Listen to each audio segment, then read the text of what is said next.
Hello and welcome to Dialogue. I'm Yang Rui in Beijing.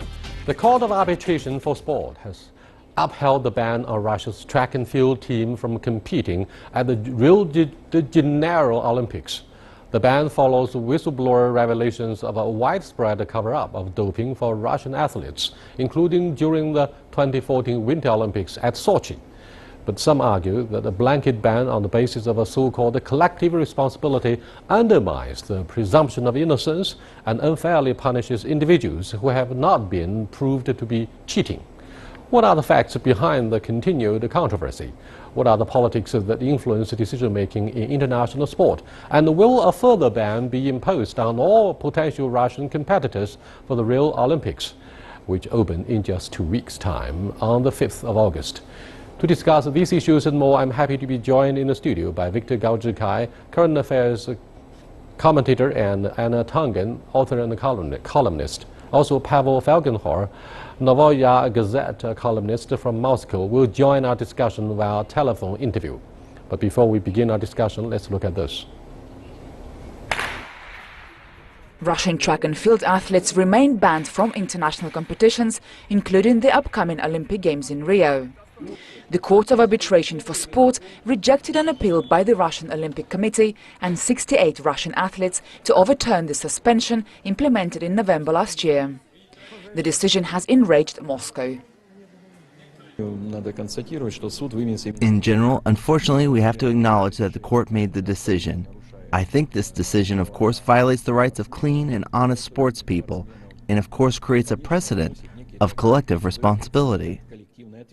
Russia's sports minister went as far as calling it a politicized decision and said that the so-called McLaren report, which found evidence of rampant state-sponsored doping in Russian athletics, influenced the court's verdict. The 68 Russian athletes who challenged the IAAF ban represent some of Russia's finest athletes, including Yelena Isinbayeva, the 2012 Olympic pole vault champion, and Sergei Shubenkov, the world champion in 110-meter hurdles.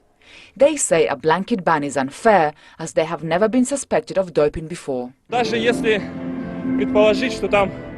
Even if we assume that everything we hear about us is true from A to Z, there is still an Olympic charter. There are higher ideals, and the Olympic Games were the only event that was the closest to these ideals, to unite the world, to educate about sports. The Olympic Committee is the only independent international organization. They can afford to have a specific position that would satisfy everyone. The Court of Arbitration for Sports is sport's highest tribunal. It said the Russians have the right to appeal to the Swiss Federal Tribunal within 30 days. However, an appeal can only be launched on procedural grounds. They say they will consider going to further courts to defend themselves, but with the Rio Games just 15 days away, the time is not on their side. The ball is now in the court of the International Olympic Committee, who will decide whether Russia should be banned from the Rio Games over state-run doping allegations.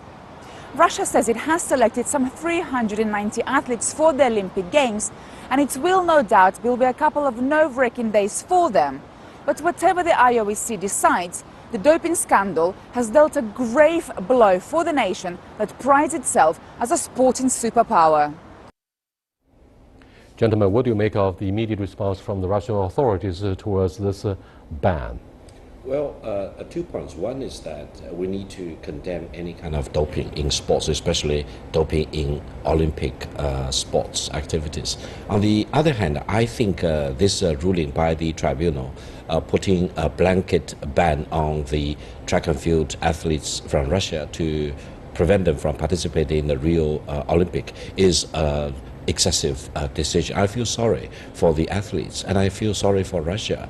I don't think any decision should be made to deprive these very excellent athletes from participating in the field and track competition. If any one of them participating in the Rio Olympics eventually turn out to be doping, for example, then they need to be punished according to the strictest regulations possible. But to deprive them of the chance even to participate and putting this big cloud over their reputation as if they are all collectively guilty of doping is actually unfortunate, and it also makes the Rio Olympic less splendid as it could have been otherwise.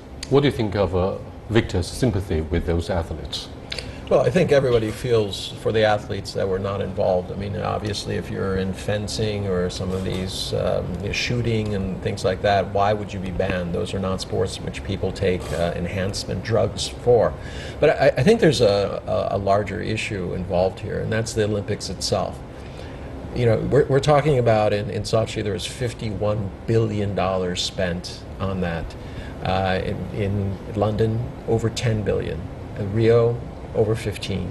You start looking at the numbers, and the Olympics has suddenly become less and less about the original Olympic idea and more about money. And a lot of that money comes from promoting this kind of national, nation against nation, rather than the idea of the Olympics, which is trying to bring people together. So I see this as very, very unfortunate. I think there is this perception, there will be perception that that the Cold War is being brought into the Olympics. Whatever happened, this issue of rush to judgment, that these people have not been found individually, that there were bad actors and things like that. As I said, if they compete, and I agree, and they were found to be men, they would be stripped of their medals and their rights thereunder. So I think it's a little bit premature to do this.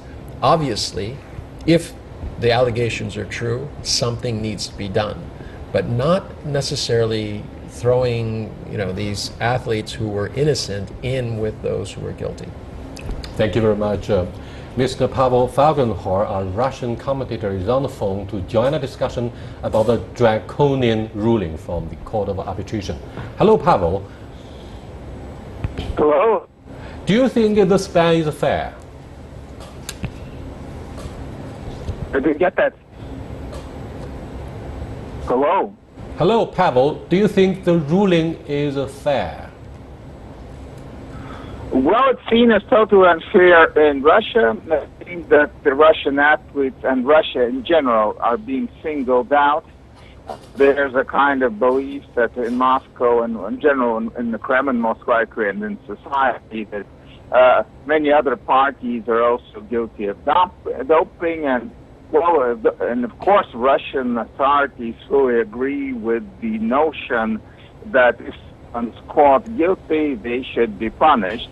But punishment of everyone without individual guilt being established is totally wrong.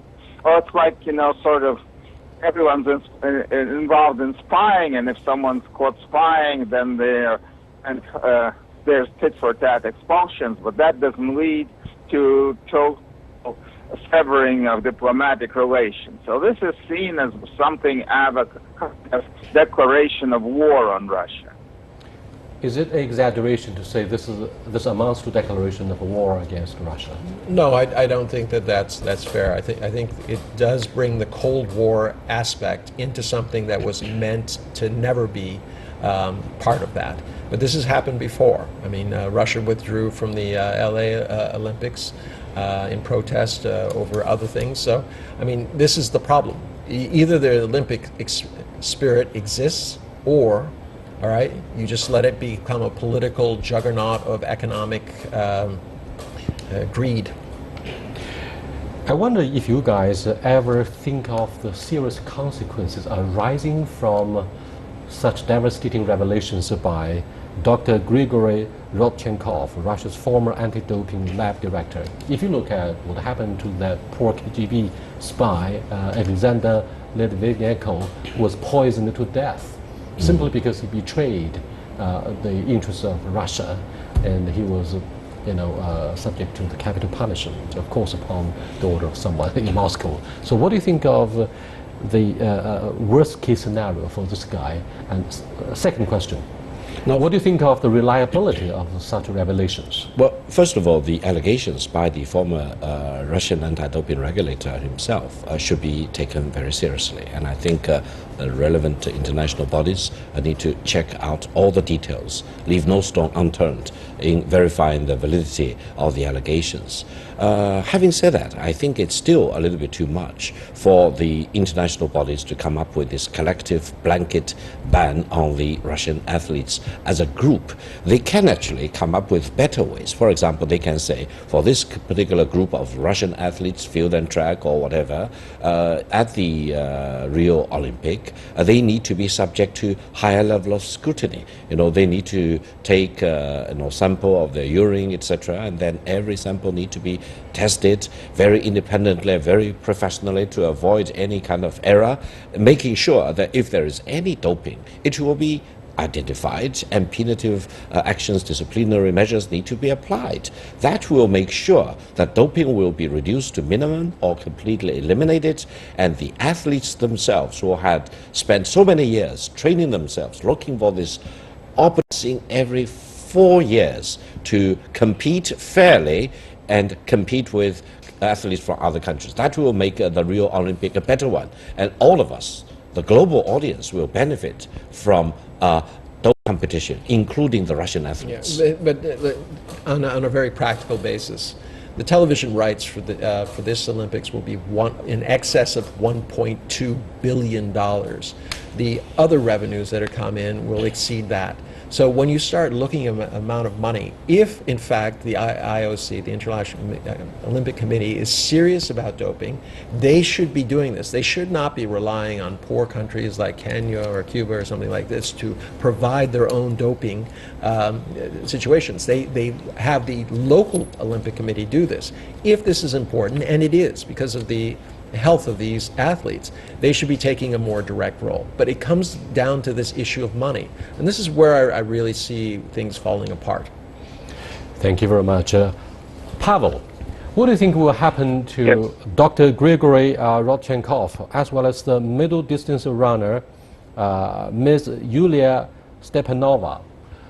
Do you think they will be protected by the IOC as well as the World Anti-Doping Agency? Because common sense argues loud and clear, they could be severely punished by the Russian authorities for the alleged betrayal of the Russian national interest. What do you think of this scenario and the likelihood? Well, of course, they right now both reside abroad. Yulia Stepanova most likely right now is not right at the center of controversy from Russia. Grigory Rodchenkov, yes, he's called a liar and he's called a traitor. Of course, the IOC cannot really protect him and doesn't have the capabilities on that. It's quite possible that Rodchenkov, the American witness protection system, that would, of course, protect him from any kind of possibility of something coming back from Russia. Though right now, I don't really see why that should actually very much happen, because he made already, the things he's already said and statements he's made are most likely to have been already done. There will be no kind of felony tribunal or kind of in front of a jury. They don't need a live witness to condemn Russia, because no one, of course, most likely is going to be sent to the gallows. This is all just sort of about sport. It's not a felony trial. So I'm not sure that Russian authorities will be after him, but he most likely will be protected.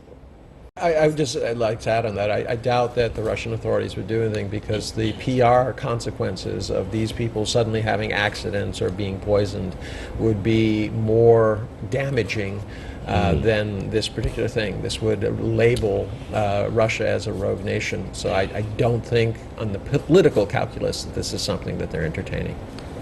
Yeah, I hope no such evil deeds will be done to these people who disclosed the alleged doping activities. On the other hand, I think anyone raising such accusing finger at the athletes or the sports activities for themselves need to be held up to accountability. So I think it's fine if they raise the accusation.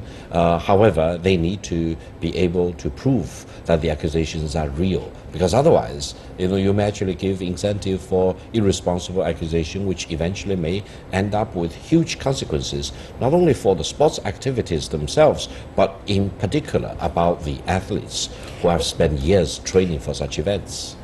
Thank you very much. You are watching Dialogue with Victor Gao and Anna Tang, and we're discussing latest draconian ruling by the Court of Arbitration to ban up to 68 Russian athletes from participating in the Rio Olympics, which is 2 weeks away from now.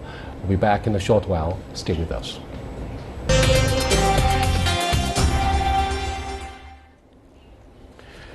Welcome back.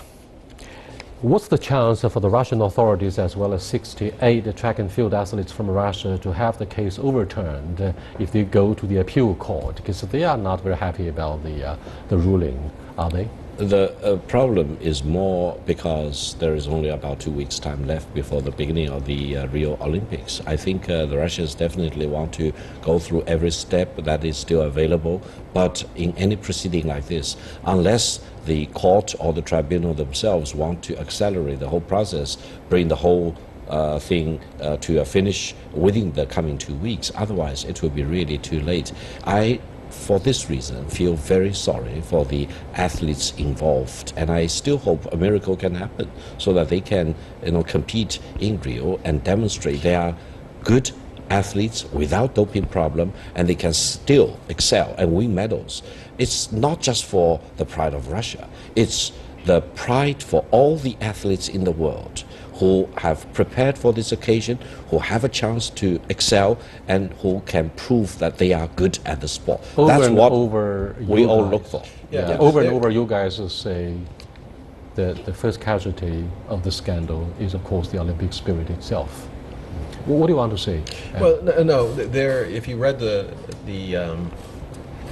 press release that they sent, the letter that was sent, they did leave a third way open, which is to allow these athletes to compete under no flag, just to compete individually.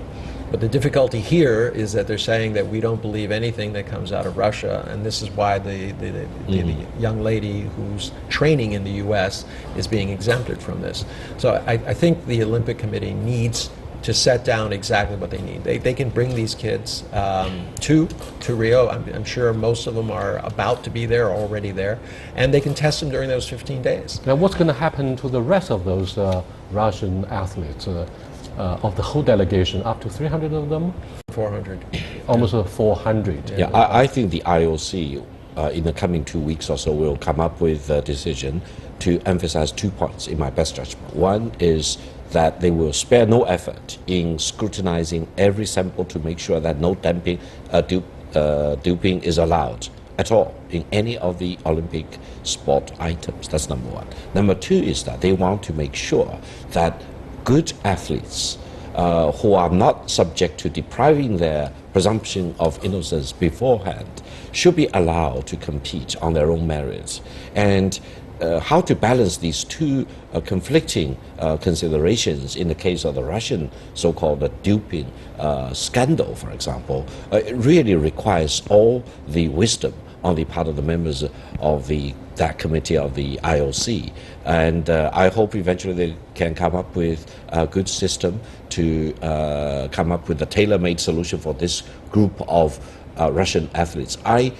While I believe that doping does exist for the Russian team, as it may exist for many other countries' team, there are good athletes, law-abiding athletes, abiding by the rules, who have no doping problem at all. Well, and when it goes to the IOC, this particular letter has been only signed by 13, 14 countries, the U.S. being one of them. So I don't know that this is a full-on onslaught. We're talking over 130 countries who are participating in the IOC. This is going to be one of the factors. The host country, in this particular case, Brazil has said, look, we don't want this politics being injected here. Whatever happens, whoever's held to be at fault, they should be punished. But do not impede the Olympic spirit. So it'll be interesting to see how that goes. But one other thing, we're talking legalistically here. And I think one of the issues that people should be looking at is whether international issues, whether it be this or the South China Sea, should be decided in a legalistic way. I mean, and what I mean by that is consensus. I mean, in many cases in the Eastern model, people will get together and they will sit around the table until they reach a consensus about what needs to happen. But I think is this Russia is far an better, much better. Oriental nation, or is it part of Europe? Well, regardless, but you know, but that's the it's a Australians question. also feel quite confused as to their national identity. But by the way, given the level of devastation of, for example, the alleged state-sponsored doping for the Sochi Winter Olympics, that prompts us to go back to what happened at the height of the Cold War, when the malpractice of doping has allegedly been systematically institutionalized in East Germany. And therefore, what do you think of the possibility that the Olympic spirit is still in the shadow of the Cold War, and the Olympic spirit has been seriously politicized? Yeah. Look at what happened in 1984 when Moscow boycotted the Olympic Games in the United States. And 4 years ago, in 1980, a similar game was boycotted by the United States. Yeah, I think we need to acknowledge to the fact that doping does not exist only in one country. Even in countries like the United States, doping has happened on a regular basis. And I think we need to acknowledge this as a fact. Now, the counter-argument is that the regulators or the IOC or other sports authorities really need to come up with the highest standard ways or raison d'etre or instruments or scientific ways to get to the bottom of checking out the samples, to making sure that whoever is doing doping will have a disincentive against themselves, because eventually if you dope, you will be found guilty of violating the rules, and that hopefully can be enough deterrence for any athlete who wants to dope. And also I think when the allegation is that one sovereign country is guilty of state-sponsored doping, I think we should not just take the allegation as it is. I think there should be a very rigorous process to go through before any such allegation can be proven to be holding water. I'm going to go a little beyond that and just say, look, there's no reason to be spending $51 billion having an Olympics. I mean, this is something, unless it's part of your economic development plan, as China did. They've been given a lot of airports and things like this. The fact is, why are these countries doing it? They're doing it because the Olympics has become a kind of nationalized theater where countries try to project their power. And that was never the idea of the Olympic spirit. And I think people are forgetting that, and they need to go back to it. You know, prior to the opening of the Olympics in the Athens, I was interviewing Prime Minister Karamanlis, former Greek Prime Minister, and he said in my exclusive interview, below each stone of the street in Athens, there could be a history as long as 5,000 years.